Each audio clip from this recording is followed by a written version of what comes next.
अच्छी खबर यह है कि भारत ने पहली इंटरनेशनल वैक्सीन को मंजूरी दे दी है। आज भारत सरकार ने अमेरिकी वैक्सीन मॉडर्ना का भारत में आने का रास्ता साफ कर दिया है।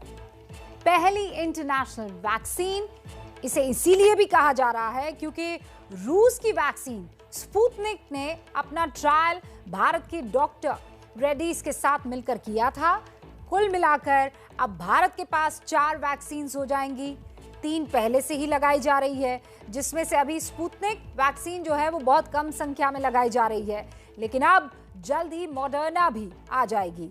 और ये इसीलिए अच्छी खबर है क्योंकि पूरी दुनिया में जो भी रिसर्च और जो भी शोध हो रहे हैं उसमें मॉडर्ना और फाइजर की ही वैक्सीन को सबसे ज्यादा प्रभावशाली और बेहतरीन बताया जा रहा है।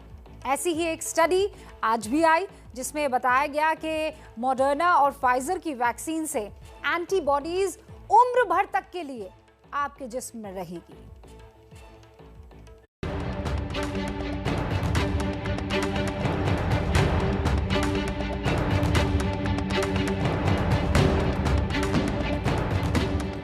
कोरोना के टीकाकरण पर सबसे बड़ा सवाल यही है कि क्या दिसंबर तक पूरे देश को टीका लग जाएगा। भारत टीकाकरण में हर रोज नए रिकॉर्ड बना रहा है। पहले एक दिन में पूरी दुनिया में सबसे ज्यादा टीकाकरण का रिकॉर्ड बनाया, फिर सबसे ज्यादा डोज लगाने में अमेरिका को पीछे छोड़ दिया। लेकिन इसके बाद भी इसकी कोई गारंटी नहीं है कि दिसंबर तक देश में सभी बालिगों को वैक्सीन की कम से कम 1 डोज लग जाएगी, क्योंकि अभी भी भारत में लगातार वैक्सीन की कमी हो रही है। लेकिन अब लगता है कि भारत की वैक्सीन की समस्या खत्म हो जाएगी, क्योंकि आज सरकार ने मॉडर्ना की वैक्सीन के आयात की मंजूरी दे दी है। मॉडर्ना की वैक्सीन आने के साथ ही भारत के पास कोरोना के खिलाफ 4 कारगर वैक्सीन होंगी। सरकार की तरफ से मॉडर्ना को इमरजेंसी यूज अप्रूवल दिया गया है। आज drug controller general of India यानी DCGI ने सिप्ला को मॉडर्ना की वैक्सीन के आयात की मंजूरी दी है। मॉडर्ना ने सरकार से इमरजेंसी यूज की इजाजत के बाद होने वाले लोकल ट्रायल की बाध्यता को खत्म करने की मांग की थी, जिसके बाद DCGI ने मॉडर्ना की वैक्सीन के लिए ब्रिजिंग ट्रायल की जरूरत को खत्म कर दिया है। और ये जो लाइसेंस मिला है, ये पहला इम्पोर्टेंट स्टेप है। इमरजेंसी यूज ऑथराइजेशन हो गया है। अब इसके बाद जो अगले स्टेप हैं वो कंपनी करेगी। उसके बाद ये वैक्सीन इंपोर्ट हो सकता है कहीं, जैसे भी यहाँ पे आना है, और ऐसे वैक्सीन के लिए जो प्रावधान किया हुआ है आगे वो लागू होगा। सर ट्रायल होगा क्या?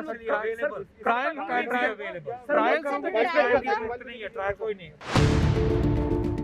मॉडर्ना के आने के बाद भारत के पास 4 वैक्सीन हो जाएंगी। भारत बायोटेक की Covaxin, serum institute of India की कोविशील्ड, रूस की स्पुतनिक वी और मॉडर्ना की वैक्सीन। पर क्या मॉडर्ना के अलावा फाइजर की वैक्सीन भी भारत को मिल सकती है? We have had discussions with Pfizer. Multiple sessions have been held. Interaction has been held. Going through the agreements that are required for such an arrangement to be operationalized, and our information and exchange of thoughts and inputs are going back and forth. That process is very much on. We had one intensive meeting last week, and we are looking forward to receiving the feedback from there and now. Moderna और Pfizer की vaccine Bharat को मिलना इसलिए भी बड़ी बात है क्योंकि ये दुनिया की सबसे बेहतरीन वैक्सीन बताई जा रही है। एक नए और ताज़ा शोध में पता चला है कि फाइजर और मॉडर्ना की वैक्सीन कोरोना वायरस के खिलाफ जीवन भर सुरक्षा देती हैं। अमेरिका की वॉशिंगटन यूनिवर्सिटी का यह शोध नेचर जर्नल में प्रकाशित हुआ है, जिसमें दावा किया गया है कि फाइजर और मॉडर्ना की वैक्सीन जीवन भर सुरक्षा दे सकती है। वैक्सीन के 2 डोज से वायरस के खिलाफ मजबूत रोग प्रतिरोधक क्षमता मिलेगी। इन वैक्सीन को लगवाने वाले लोगों को बूस्टर डोज की जरूरत भी नहीं रहेगी। अब आपको जरा मॉडर्ना की वैक्सीन के बारे में कुछ बेसिक जानकारी दे देते हैं। इसका एफिकेसी रेट यानी प्रभावी क्षमता 94.1% है। ये दुनिया के 55 देशों में उपलब्ध है। अमेरिका ने इस वैक्सीन की 50 करोड़ डोज खरीदी हैं, जिनमें से 22 करोड़ मिली हैं। 28 दिन के अंतराल में 2 डोज लगानी होंगी।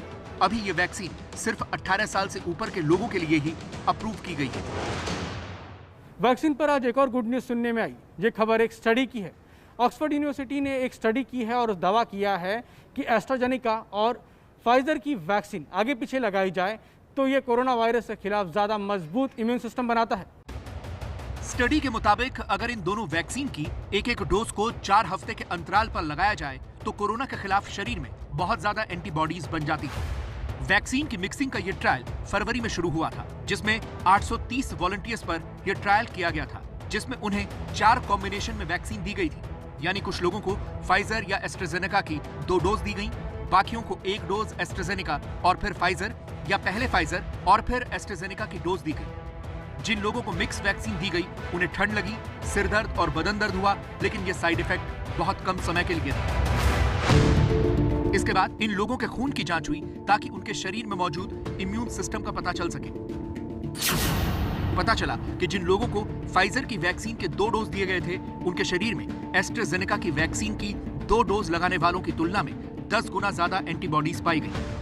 जिन्हें पहले फाइजर और फिर एस्ट्राजेनेका की वैक्सीन लगी, उनके शरीर में एस्ट्राजेनेका की वैक्सीन की 2 डोज लगाने वालों की तुलना में 5 गुना ज्यादा एंटीबॉडीज पाई गई। और जिन्हें पहले एस्ट्राजेनेका और फिर फाइजर की वैक्सीन लगी, उनके शरीर में फाइजर की दोनों डोज लगाने वालों के बराबर एंटीबॉडीज पाई गई। यानी मिक्सिंग ट्रायल में वैक्सीन लगवाने से भी फायदा हो रहा है। इन खबरों को सुनकर दुनिया से कोरोना का मिटना तय लग रहा है, लेकिन हमें अभी भी किसी भी तरह की लापरवाही नहीं बरतनी है।